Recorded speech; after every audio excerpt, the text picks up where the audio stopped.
नमस्कार दोस्तों, स्वागत है आप सभी साथियों का एक स्मार्ट स्टडी यूट्यूब चैनल पर। साथियों, आज 20 नवंबर 2023 और आज दिल्ली पुलिस कांस्टेबल का एग्जाम था और आज के पहले दिन का पेपर आपका हो चुका है। देखिए, आपको बता दें 14, 15, 16 और 17 को आपका पेपर हुआ था। उसके बाद 18 और 19 दो दिन आपका पेपर नहीं था और आज 20 तारीख से फिर से पेपर स्टार्ट हुआ है और 21, 22, 23 को है। ठीक है, उसके बाद फिर गैप है और फिर आपका स्टार्ट है एग्जाम। तो आज जो पहले शिफ्ट में आपका पेपर हुआ है, जो क्वेश्चन पूछे गए हैं उन क्वेश्चनों को आपको आज इस क्लास में करवाएंगे। तो जो भी साथी नए हैं चैनल को सब्सक्राइब करके बेल आइकन को ऑन कर लीजिएगा। जो साथी लोग आज पेपर देकर आए हैं बिल्कुल मिला लीजिए कि आपने जो पेपर देकर आए हैं और जो क्वेश्चन आपने किया है वो सही है या गलत है। जिनका पेपर अभी आने वाले दिनों में है साथियों, उनके लिए तो रामबाण क्लास है, आपको तो कंप्लीट देखना है। एक चीज बता दें, कल मैंने जो क्लास आपको करवाया था दो, एक तो 100 जीके जीएस का, ठीक है, और एक 50 क्वेश्चन का। दोनों में से बहुत सारे क्वेश्चंस आज आपको पूछ लिया गया है। इसीलिए मैं बोलता हूं कि जो मैं एक्सपेक्टेड क्वेश्चंस का सेट आपको करवा रहा हूं उनको देखकर जरूर जाना, क्योंकि सारा क्वेश्चन आपका वहीं से बनेगा। चलिए तो देखते हैं आज कौन कौन से क्वेश्चंस पूछे गए हैं, देखते हैं क्वेश्चंस। ठीक है, तो साथियों देखिएगा, आपसे क्वेश्चन तो एक ये पूछा गया था कि सूर्य कुमार यादव का संबंध किस खेल से है। अब कल ही वर्ल्ड कप का फाइनल हुआ है, हालांकि हम हार गए कल, लेकिन आपसे ये क्वेश्चन पूछा था कि सूर्य कुमार यादव का संबंध किस खेल से है। तो इसका करेक्ट आंसर हो जाता साथियों क्रिकेट से। सूर्य कुमार यादव जिसका संबंध क्रिकेट से है। आगे एक क्वेश्चन आपसे टेनिस से भी पूछा था कि टेनिस के कोर्ट की लंबाई कितनी होती है। तो देखिए, टेनिस खेल जो होता है उसमें जो कोर्ट होता है, कोर्ट की लंबाई आपसे पूछा था।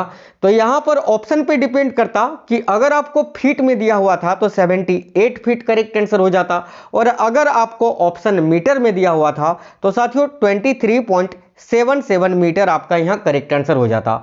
अब ऑप्शन में मीटर था या फीट था, यह आप हमें कमेंट बॉक्स में कमेंट करके बता देना। आगे देखिए, क्वेश्चन आपसे पूछा था अजंता एलोरा की गुफाएं, ठीक है, किस नदी के बाएं तट पर ऐसा पूछा था कि बाएं तट पर स्थित है। ठीक है, तो अजंता एलोरा की गुफाएं किस नदी के बाएं तट पर स्थित है। तो साथियों करेक्ट आएगा बाघोरा नदी की। देखिए, अजंता एलोरा की जो गुफाएं हैं ये साथियों महाराष्ट्र के औरंगाबाद में स्थित है। ठीक है, और बात करें किस नदी के तट पर, तो केवल एक ही नदी है वहां पर उसके समीप, वह है आपका बाघोरा नदी। बाघोरा नदी के तट पर स्थित है अजंता एलोरा की गुफाएं। ठीक है, आई होप आप सभी ने इस क्वेश्चन का आंसर बिल्कुल करेक्ट किया होगा। आगे देखिए, आपसे पूछा था खेड़ा आंदोलन से। अब देखिए, खेड़ा आंदोलन का क्वेश्चन क्या पूछा था, ये एग्जैक्ट क्वेश्चन मिल नहीं पाया है। तो हो सके दो चीज आपसे पूछ सकता है, तो दोनों मैंने यहां पर लिख दिया है। देखो, एक तो आपसे यह पूछ सकता है कि खेड़ा आंदोलन या खेड़ा सत्याग्रह कब हुआ था। तो इसका करेक्ट हो जाता जून 1918 में।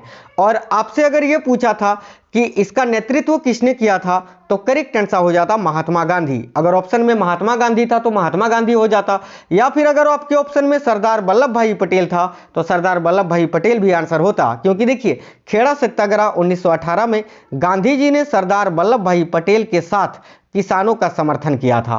ठीक है, बिल्कुल, तो यह ऑप्शन पर डिपेंड करता साथियों। आगे देखिए, क्वेश्चन था जूनागढ़ अभिलेख से कि जूनागढ़ अभिलेख में किस राजा का नाम उल्लेखित है, या जूनागढ़ अभिलेख का संबंध किस राजा से है या किस शासक से है। तो साथियों इसका करेक्ट आंसर हो जाता रुद्रदामन। ठीक है, रुद्रदामन का जूनागढ़ अभिलेख आपने पढ़ा होगा, मैंने कई बार आपको पढ़ाया है ना। तो रुद्रदामन यहां आपका इस क्वेश्चन का राइट आंसर हो जाता साथियों। देखिए साथियों, आप लोग वीडियो को एक लाइक जरूर करते चलना, ठीक है, क्योंकि आप लोग एक लाइक करते हैं तो उससे हमें मोटिवेशन मिलता है। मेरे चैनल के अंदर देखिए 14 से लेकर 17 तारीख तक जो पेपर हुआ है, ठीक है, उसमें जो क्वेश्चंस पूछा गया है बिल्कुल 100% रियल और ऑथेंटिक क्वेश्चंस, एक ही वीडियो में सारा क्वेश्चन आंसर मैंने करा दिया है। तो उस वीडियो को देख लेना जिनका पेपर अभी आने वाले दिनों में है, और डेली आपको क्लासेस करवा रहे हैं उनको जरूर देख कर जाना। देखो, एक क्वेश्चन पूछा था ग्राम पंचायत का गठन संविधान के किस अनुच्छेद के अंतर्गत किया जाता है। अब यह क्वेश्चन फिर से पूछा है, पहले तो इस टाइप से पूछा था कि अनुच्छेद 40 का संबंध किससे है, तो करेक्ट होता अनुच्छेद पंचायत का गठन से। और आज शायद ऐसा पूछा था कि ग्राम पंचायत का गठन संविधान के किस अनुच्छेद के अंतर्गत है, तो इसका करेक्ट आंसर हो जाता आपका अनुच्छेद 40। मैंने अनुच्छेद का भी स्पेशल एक क्लास करवाया है, जाकर देख लेना यार, उसी से सारा क्वेश्चन बन रहा है। बिल्कुल, ये क्वेश्चन भी उसी क्लास से आया हुआ है आपको। आगे देखिए, क्वेश्चन आपसे पूछा था राजा राम रेड्डी का संबंध किस नृत्य से है। बताओ, कितना सिंपल क्वेश्चन है, आसानी से आप लोगों ने किया होगा। देखिए, राजा राम रेड्डी का संबंध किस नृत्य शैली से है, तो इसका करेक्ट आंसर हो जाता साथियों कुचिपुड़ी से। बात करें कुचिपुड़ी नृत्य शैली की, तो ये देखिए आंध्र प्रदेश राज्य का शास्त्रीय नृत्य है। साथियों देखो जो क्वेश्चंस मैं आपको करवाता हूं एनालिसिस वाला, इसमें थोड़ा लैंग्वेज का हो सकता है कि अलग लैंग्वेज में पूछा हो, लेकिन क्वेश्चन आपको वही पूछता है जो मैं आपको यहाँ बताता हूँ। कभी भी मैं फेक नहीं और 100% आपको रियल क्वेश्चन ही बताने की प्रयास करता हूँ। जितना क्वेश्चन मुझे कलेक्ट होता है, प्राप्त होता है आप ही लोगों के, जो लोग पेपर देकर आते हैं उन्हीं से, ठीक है। तो वही क्वेश्चन आपको करवाते हैं। एक क्वेश्चन पूछा गया था आपको कि मूल अधिकार का हनन संविधान के किस अनुच्छेद के अंतर्गत वर्णित है। अब देखो मैंने कितनी बार आपको ये पढ़ाया है। तो साथियों मूल अधिकार का जो हनन है संविधान के किस अनुच्छेद के अंतर्गत है, तो देखिए अनुच्छेद 13 में। अनुच्छेद 13 यह बताता है कि मूल अधिकारों से असंगत या उनका अल्पीकरण करने वाली विधियां, ये अनुच्छेद 13 में प्रावधान है। देखिए बात करें साथियों मूल अधिकार की यानी फंडामेंटल राइट्स की, यह हमारे संविधान के अनुच्छेद 12 से 35 तक में वर्णित है। और अगर आपसे भाग पूछे तो भाग 3 में।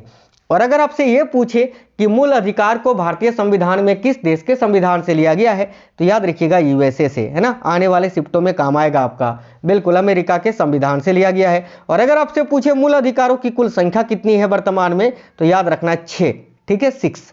चलिए आगे देखिएगा। आगे देखिए एक क्वेश्चन पूछा था कलामंडलम कल्याणी अम्मा, है ना।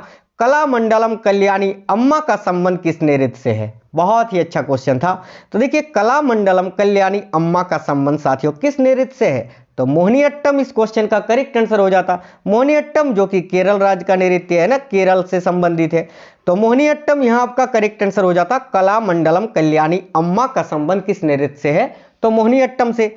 देखिए आगे आपसे पूछा था इनमें से किस केंद्र शासित प्रदेश की साक्षरता दर सबसे कम है। तो ये क्वेश्चन साथियों ऑप्शन पर डिपेंड करता है। इस क्वेश्चन का मुझे ऑप्शन नहीं मिल पाया है कि क्या ऑप्शन था, लेकिन आपको बता दें कि सबसे अधिक जो है, सबसे अधिक साक्षरता दर आपका लक्षद्वीप का है। केंद्र शासित प्रदेश की अगर बात करें तो लक्षद्वीप का, है ना। लक्षद्वीप का सबसे अधिक साक्षरता दर है। और सबसे कम अगर पूछे तो देखिए दादरा और नगर हवेली और पुडुचेरी, इसका जो है साथियों सबसे कम है। तो ये ऑप्शन पर डिपेंड करता है आपका, ठीक है। अगर दादरा और नगर हवेली या फिर पुडुचेरी आपके ऑप्शन में रहा होगा तो बिल्कुल 100% आपका करेक्ट आंसर हो जाता। आगे एक क्वेश्चन था महाधिवक्ता की नियुक्ति। इस क्वेश्चन का मुझे लैंग्वेज सही से नहीं मिल पाया है। अगर आप में से कोई फर्स्ट शिफ्ट में आज पेपर देकर आए हैं, कोई भी क्वेश्चन याद है तो इस वीडियो के नीचे कमेंट कर देना, मैं अगले शिफ्ट में ऐड करके आपको बता दूंगा। एक चीज और, डेली शाम में एक वीडियो आता है जिसमें हर एक दिन के तीनों शिफ्ट यानी फर्स्ट, सेकंड और थर्ड, इन तीनों शिफ्टों में जो क्वेश्चंस आपसे पूछता है वो तीनों शिफ्टों के क्वेश्चंस आपको एक ही वीडियो में करवा देते हैं।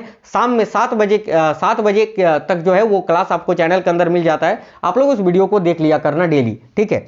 तो देखिए अगर आपसे ये पूछा था कि महाधिवक्ता की नियुक्ति संविधान के किस अनुच्छेद से संबंधित है, तो इसका करेक्ट आंसर हो जाता साथियों अनुच्छेद 165 से। आगे देखिए क्वेश्चन था मुगल काल के समय इनमें से कौन सा कर लगाया जाता था। अब इस क्वेश्चन का भी मुझे ऑप्शंस नहीं मिल पाया है, लेकिन साथियों देखिए मुगल काल के समय जितना मैंने आपको पढ़ाया है, देखिए जजिया कर जो है ना ये सबसे ज्यादा फेमस था। तो अगर आपके ऑप्शन में जजिया कर दिया हुआ था तो बिल्कुल 100% ये करेक्ट आंसर हो जाता, ठीक है। मुगल काल के समय कौन सा कर लगाया जाता था, तो जजिया कर अगर आपके ऑप्शन में था तो बिल्कुल करेक्ट आंसर हो जाता।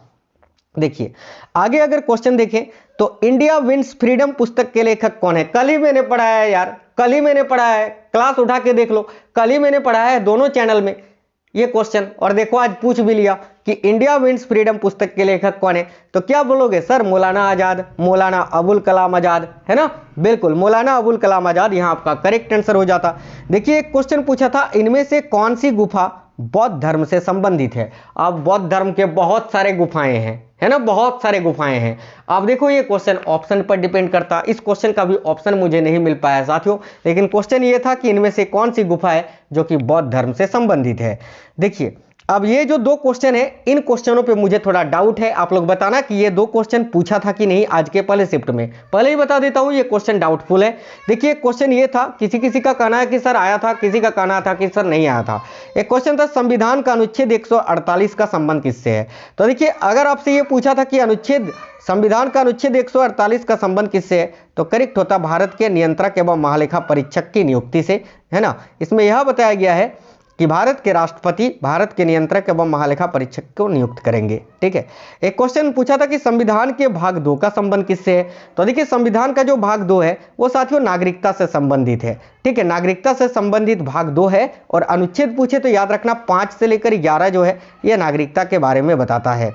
तो साथियों आज के पहले शिफ्ट में अगर मैथ की बात करें तो बिल्कुल कोई भी चेंजेस नहीं है, सरल क्वेश्चन ही पूछा जा रहा है। जीएस के लेवल में थोड़ा सा बदलाव दिख रहा है क्योंकि बच्चे बता नहीं पा रहे हैं साथियों। मुझे आज पहले शिफ्ट के इतने ही क्वेश्चन मिल पाए हैं, मतलब समझ सकते हो कि बता नहीं पा रहे हैं। अब देखो अगला जो वीडियो में कराऊंगा या रात में जो आपको क्लास करवाऊंगा साथियों, उसमें पहले शिफ्ट के बाकी के क्वेश्चंस भी ऐड करके आपको बता देंगे।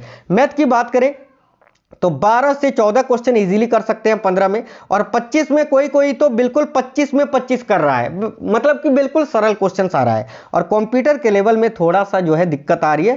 कंप्यूटर आप लोग 6 से 7 क्वेश्चन कर सकते हैं साथियों। ठीक है, तो ये था आज के पहले शिफ्ट का लेखा जोखा। अगर आप में से कोई भी पहले शिफ्ट में पेपर देकर आए हैं और इसके अलावा कोई भी क्वेश्चन याद है तो वीडियो के नीचे कमेंट बॉक्स में कमेंट कर देना। और साथियों जिनका भी आने वाले दिनों में आने वाले शिफ्टों में पेपर है, जो क्लासेस मैंने करवाए हैं दोनों चैनल में और जो करवा रहा हूं, उनको जरूर से जरूर देख कर जाना क्योंकि सारा पेपर आपका वहीं से बन रहा है। तो वीडियो को एक लाइक कर देना, कमेंट बॉक्स में बताना आपको आज का क्लास कैसा लगा है। मिलेंगे आपसे नेक्स्ट वीडियो में नेक्स्ट क्लास में, तब तक बिल्कुल स्वस्थ रहे। जय हिंद साथियों, वंदे मातरम।